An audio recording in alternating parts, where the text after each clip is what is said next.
In today's video, I'm going to teach you how to create a data table or data table in Figma, a process that you can complete in just 5 minutes. We'll go through each step of the process together, ensuring that you have a clear understanding of how to integrate Google Sheets into your Figma workflow. Let's begin by heading over to Figma, which is the collaborative interface design tool we'll be using today. If you're not already logged in, you'll want to ensure that you do that first. So, open up your web browser and navigate to Figma's website. Now once you're there, you'll see a login button, usually located at the top right corner of the screen. Click on it and enter your credentials to access the home page. Now that you're logged in and at the home page, you'll want to move over to the design section. Think of this as your creative playground where you'll bring your data table to life. By clicking on design, you access the space where you can start designing and integrating elements into your project.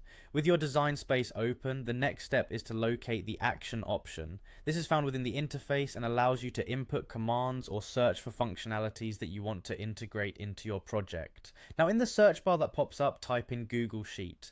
This is key as it enables the next part of our process, syncing your Google Sheets data with your Figma design.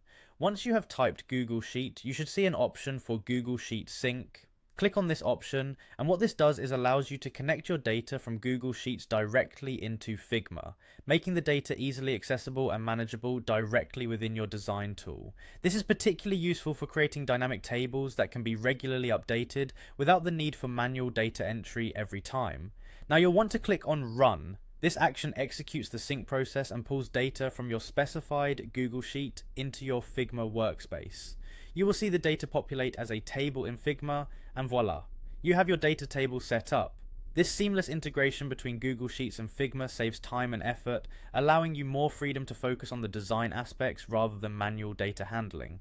And there you have it, a simple and efficient way to create a data table in Figma by integrating Google Sheets. With this integration, you can keep your designs dynamically updated, ensure consistency in your data representation, and significantly enhance your workflow efficiency. Thank you for watching, and happy designing.